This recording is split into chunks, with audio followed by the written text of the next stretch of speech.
I'm Marloes, the Interim Executive Director at the Kicking Horse Chamber of Commerce, and we're celebrating Women in Leadership.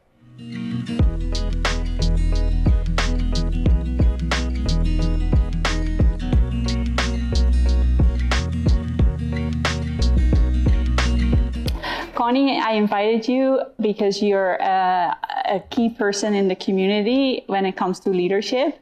You sit on multiple boards and run the Colden Community Resources Society. And you're on council, a council member for how many years again? 10 to 12 years? Yeah, around there, the 10, 12 year mark. And tell me a little bit more about your role in the community and your involvement. I'll start with my work then for Colden Community Resources Society. I'm the executive director. I've been there, I think it's 32 years this year. Wow. And the first 10 years I worked as an employment counselor, and then I got the job as the executive director. What's one of your most successful moments that you are very proud of, or that when you look back and you're like, yes, that? Well, probably the most exciting moment in my career was the day that we had all of the money lined up, the ducks in a row, the stars aligned, everything ready to get that childcare on the road. Dig a hole in the ground for the childcare, because raising that money, it was like a 5 years easily. It was in the works for probably 8 years, but 4 or 5 solid years from the time we started, really seriously. That sounds like a big achievement for sure. And it's so funny because people, I even see it today with housing. It's, well, why don't they build some housing? Well, it's so complex when you're waiting for different levels of government to, just like with the highway, until the provincial government and the federal government could get their budgets coming out at the same time, we weren't going to get a blooming highway. And so getting that lined up for the childcare, that was good. And like the town, and, we needed like $500,000 from the province. And we had the town, the EOF, the Economic Opportunity Fund, the town and the Area A supported us with that. The Rotary was the first one to throw money in, so we had money for leveraging for everybody else. And the day that we got the money, like, 500,000 or 600,000, so that we could apply for the 500,000. So that, and the day we got that application off and heard it was accepted, I am sure that probably was the biggest relief because of the number of years and the number of people involved. Well, I mentioned earlier in our conversation that we get to know each other in our roles with the Chamber. What is your connection with the Chamber? Like, how would you describe it yourself, and what does the Chamber in Colden mean to you? Well, I guess the Chamber means something different to me than a lot of other younger people, because when we first came here, and my husband's family was in business here forever, and Gord took over from his dad, so we had Barlow's department store, and the community was very active business-wise. People didn't go to Calgary to shop. Tourism was nothing on our radar. Like, the amount of work that you would put into your business plan to bring tourists in was like negligible. It wasn't even thought about. So it was local people serving local people, and that's what it was. And the businesses worked really well together. And the Chamber had a meeting every month, and it was like a dinner meeting. So that was a big deal to me, because I got to go out. My mother-in-law would come take the kids, and I get to get dressed up, and off I go to the Chamber meeting. But I was pretty impressed with what went on. I really enjoyed it too. So I always really appreciated the Chamber and saw it as a really integral part of how people did business and how business people met and made kind of community decisions. And I know somebody had on Facebook the Chamber meeting where they were talking about Alberta joining BC. Did you see that on Facebook a while ago? Yeah, there was, that would have been in maybe the early 70s, 74 or 75, I can't remember. But yeah, so it was a big thing, and they had a resolution at the Chamber meeting for Colden to join Alberta. Of course, it didn't go anywhere, but it was like, the Chamber is very strong and very well attended, but it was very much social at the time too, and because there wasn't a bunch of other stuff going on. So was back then. That was way back then. And so then for a long time I was just totally out of that, and then When I started to work again, I always used the chamber for my own personal things, finding, even when I traveled or whatever, I looked up chambers of commerce in different communities and their different businesses. And then I can't remember exactly how I got invited to join the board, and I did. And at that time, nonprofits were fairly active in the chamber. I don't know why. I think it was a lot to do with the fact that the website was the advertising that people used, and nonprofits also advertise and need clients and need to put information out there. So I was on the board for several years, and I left the board when I became a counselor, I think. Mm-hmm.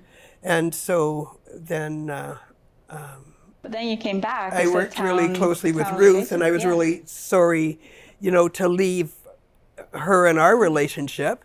Yeah. So I went back as the council liaison, and have been in that position ever since. Yeah. And I've gone through a few different EDs and people working right up till you.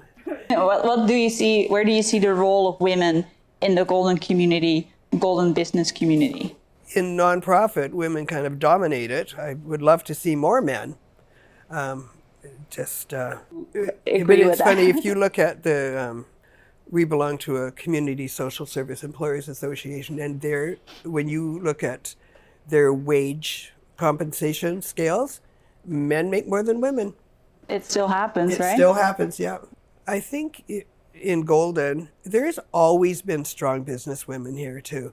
And a lot of the successful businesses through the years, even though it was kind of run by the men, their women were, their wives were behind them.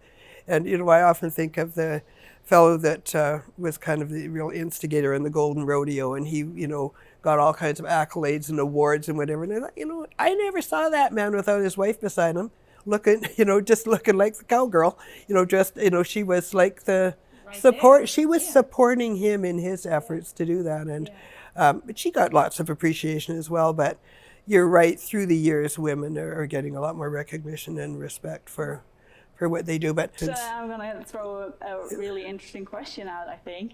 Do we need an International Women's Day? Yes. Yes, we do.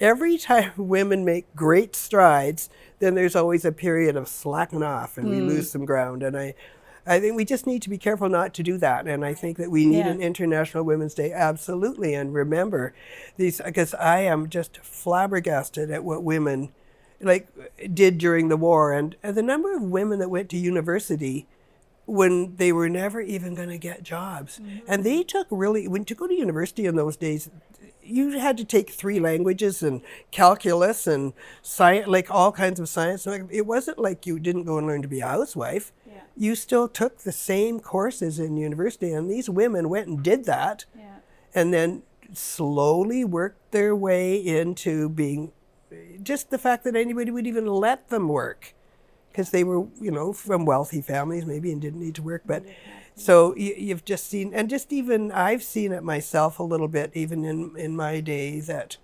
I got married in the 60s, and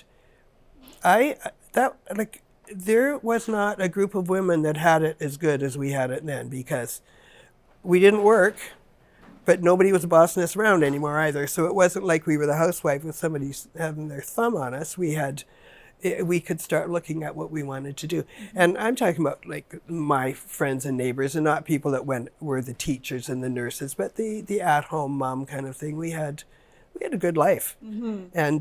And then I realized after that, we were kind of coasting on the coattails of women that had made the strides to get us the opportunities, and we needed to get out there and work on them too. And that's kind of, when I look back at the woman that, it was mostly women, and this was my first experience at recognizing and appreciating and wanting to get out there, was the women that were instrumental in building the seniors center.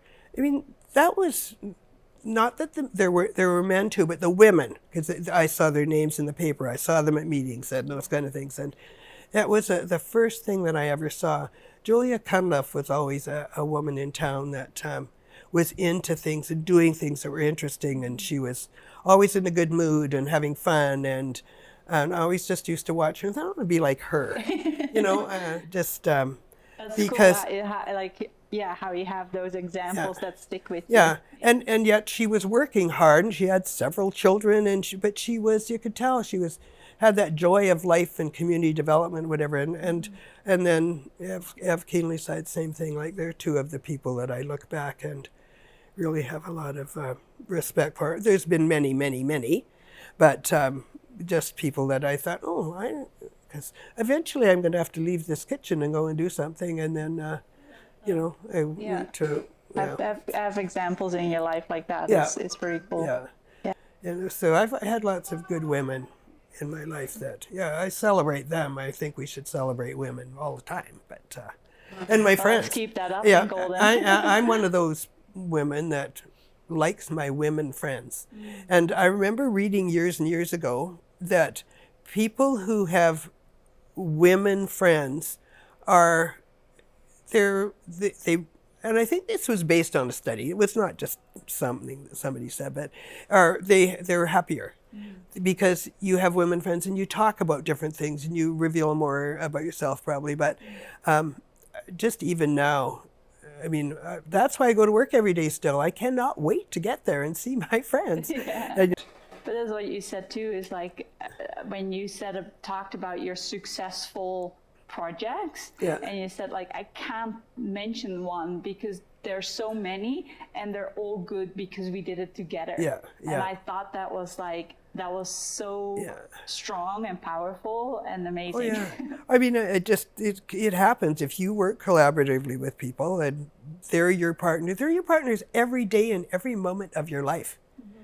Thanks, Connie, for celebrating women in business and women in leadership. So I'd just like to thank you, Marloes, for having me and giving me this opportunity, because I do, with you as a woman and with you as another leader in the community, I'm really happy to be here and celebrate together International Women's Day and women in business and women in nonprofits and women in leadership positions. So thanks for the opportunity to do this, and yes, thank you.